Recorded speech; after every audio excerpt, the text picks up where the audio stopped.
Bismillahirrahmanirrahim. Assalamualaikum warahmatullahi wabarakatuh. Bapak-bapak, ibu-ibu, mas-mas, mbak-mbak, khususnya adik-adikku sekalian yang dirahmati Allah dimanapun Anda berada. Kembali di IIP Channel bersama saya IIP Wijayanto. Kali ini kita akan membahas tema agar mantan ngiler, nyungsep, minta balik kepada kita, ya. Nah, jadi kita ini ketika ditinggal oleh mantan, yang harus kita tanyakan di dalam hati kita, ya, apa yang telah kita lakukan, ya, untuk membuat yang bersangkutan kembali melirik kepada kita, kembali jatuh cinta kepada kita, bahkan memohon untuk bisa kembali kepada kita, ya. Saya punya kisah menarik, ya. Jadi ada seorang sahabat baik saya, ya, seorang ustadz juga. Jadi ketika dia masih kuliah, ya, jadi di penghujung menjelang selesai kuliahnya, dia bekerja sebagai asisten dosen di kampusnya, ya.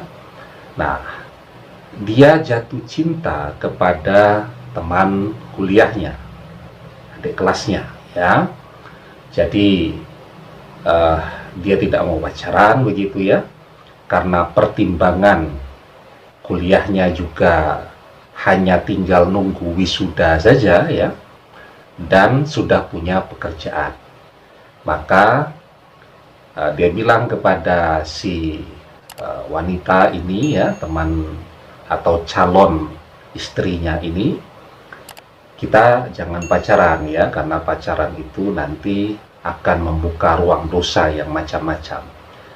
Saya akan ke orang tuamu dan saya akan langsung melamar atau meminangmu, ya. Nggak usah tunggu lama-lama, kalau orang tua kasih lampu hijau, kita segera menikah, ya.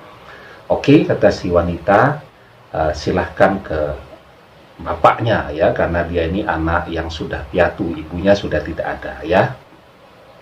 Maka pergilah si laki-laki ini menemui orang tua si wanita tadi, ya. Nah, jadi dia bilang, "Bapak, saya memperkenalkan diri, nama saya ini, ya, saya ingin melamar putri Bapak sebagai istri saya." Nah, kemudian dia bilang, ya, kata teman saya ini, wah, bapaknya itu kelihatannya sombongnya, Masya Allah, ya, luar biasa sombongnya tadi. Bahkan ketika ngobrol itu, saya betul-betul merasa menjadi tidak seperti manusia di depan dia. Nah, apa jawaban si bapak tadi ketika ada laki-laki yang baik, ya, yang datang melamar begitu? Dia malah tanya, ya, "Kamu kalau mau melamar anak saya, kuliahmu sudah selesai?" Dijawab oleh teman saya ini, "Sudah, Pak, sudah selesai." "Kamu sudah bekerja?" "Sudah, Pak." "Ya, saya saat ini jadi asisten dosen di kampus saya. Nanti begitu selesai wisuda, saya akan mengupayakan untuk nyari beasiswa biar bisa sekolah lagi, ya, agar bisa jadi dosen betul kalau sudah S2, ya." Nah, terus bapaknya tanya, "Gaji sebagai asisten dosen itu berapa?" Dijawab oleh teman saya tadi, 150.000 rupiah, dipotong pajak 15%, ya. Itu 20 tahun yang lalu, ya. Jadi gaji asisten dosen itu 150.000 rupiah, ya. Nah, jadi kata bapaknya kemudian dengan sombong sekali begitu, ya, "Kamu tahu tidak, uang 150.000 itu anak saya mau dikasih makan apa?" Ya, lah teman saya ini orangnya kan lucu sebenarnya, ya, jadi hobinya bercanda. Ya dia jawab, ya dikasih makan nasi Pak, mosok dikasih makan beling. Kalau dikasih makan beling emang kita jadilan kan? Tidak Pak, dia bilang ya. Nah, jadi bapaknya jawab lagi, kamu tahu ndak anak saya itu, ini tahun 2000-an ya, kirimannya itu minimal 1,5 juta rupiah. Jadi memang mereka orang kaya ya. 1,5 juta rupiah di tahun 2000-an, yang rata-rata ketika itu kiriman mahasiswa itu kisarannya antara 200 sampai 300 ribu, itu paling banyak ya. Ini sudah dikirimi sebulannya 1,5 juta rupiah ya. Padahal kota tempat tinggal orang tuanya dengan kampus tempat kuliah mereka ini ya, kalau ditempuh dengan mobil paling lama 1,5 jam perjalanan ya. Jadi bukan merantau-merantau yang jauh-jauh banget juga ya. Nah, kemudian bapaknya melanjutkan, uang kiriman 1,5 juta rupiah, belum biaya untuk perawatan, untuk facial, untuk krim bat, untuk pedicure, medicure, beli pakaian dan seterusnya tadi ya. Jadi anak saya itu kelihatannya cantik, pakai gamis yang bagus dan seterusnya ya, sehingga kamu jatuh cinta. Itu biayanya mahal, bukan sesuatu yang gratis ya. Lah, teman saya itu karena dibegitukan, masih jadi agak emosi dia ya. Dia jawab, ya Pak, Bapak tahu tidak, saya ini sebenarnya juga anak orang kaya, katanya begitu ya. Kenapa saya tidak ngaku-ngaku bapak saya? Karena saya tahu persis seorang pemuda yang baik itu bukanlah mereka yang menepuk dadanya dan mengatakan inilah bapak saya. Tetapi seorang pemuda yang baik adalah ia yang ketika menepuk dadanya mengatakan inilah saya. Ya. Terus dia lanjutkan, Bapak lihat tuh cecak, dia bilang. Cecak itu hewan yang tidak bisa terbang, tetapi dia mendapatkan rezeki makan dari seluruh hewan-hewan yang terbang di sekitarnya, dan itu karunia dari sisi Allah.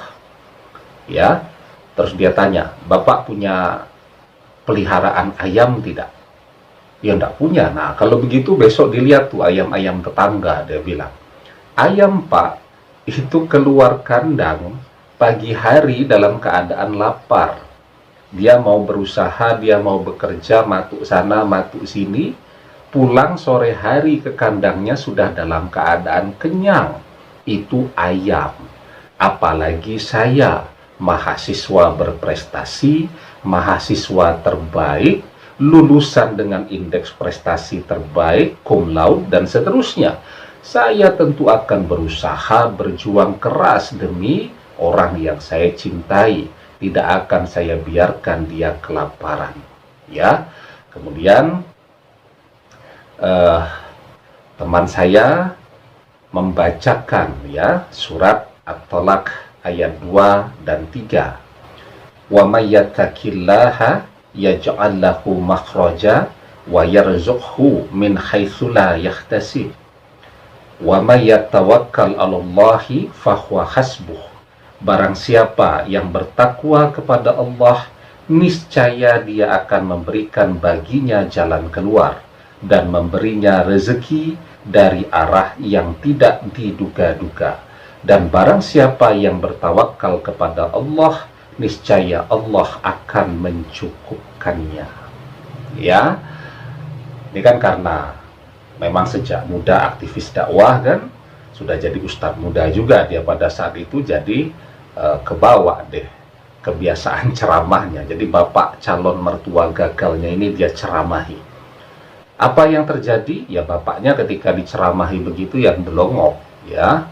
Tetapi tetap saja lamarannya ditolak pada saat itu. Dia cerita ke saya, dia pulang dari tempat mantannya ini sampai ke kos-kosannya itu dalam keadaan hujan, naik sepeda motor sendirian sambil menangis ya. Apa yang terjadi setelah itu? Ya, dia melanjutkan hidupnya. Mantannya kemudian menerima perjodohan dengan laki-laki yang lain dan mereka menikah ya. Dan waktu terus berjalan, teman saya juga menikah dengan yang lainnya, sampai kemudian mereka kembali dipertemukan ya. Jadi teman saya ini setelah waktu berjalan terus tambah terkenal ya, dia setiap hari Ahad ya, hari Minggu sebulan sekali itu diminta ngisi pengajian akbar begitu, yang dilalah itu masjidnya itu dari rumah calon mertua gagalnya ini ya hanya sekitar 50 meter begitu ya.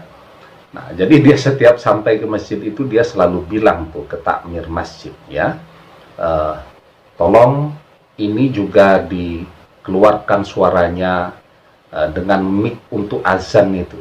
Biasanya kan kalau kita ngisi pengajian masjid itu takmir cuma menggunakan mikrofon internal. Ini dia juga minta menggunakan mikrofon eksternal ya. Terus ditanya sama takmirnya, kenapa Ustadz harus pakai mikrofon eksternal? Dia bilang, saya ini sedang pengen balas dendam dalam tanda kutip. Karena di situ itu rumah calon mertua gagal saya dulu sekian belas tahun yang lalu pernah menolak saya ya. Dan saya ingin menunjukkan saya baik-baik saja, tanpa anak Anda saya tetap sehat, eksis dan manfaat ya. Nah, kemudian waktu terus berjalan ya. Si mantannya ini, si wanita ini tadi, ternyata dalam perjalanannya dia mandul ya, dan dicerai oleh suaminya ya, dan dia suatu saat menawarkan diri untuk menjadi istri kedua kepada si laki-laki tadi ya, dan laki-laki tadi menolak ya. Ngapain? Dia bilang, dulu kan Anda pernah mengkhianati saya, Anda pernah meninggalkan saya ya ketika saya bukan siapa-siapa, dan kenapa sekarang Anda minta kembali kepada saya setelah Anda menemui kegagalan? Kenapa tidak dari dulu ya, kita berjuang bersama-sama, apapun konsekuensinya, dan saya pasti tidak akan meninggalkan Anda walaupun Anda mandul. Dijawab oleh teman saya begitu ya. Dan pada akhirnya si wanita karena penyakit tertentu wafat ya.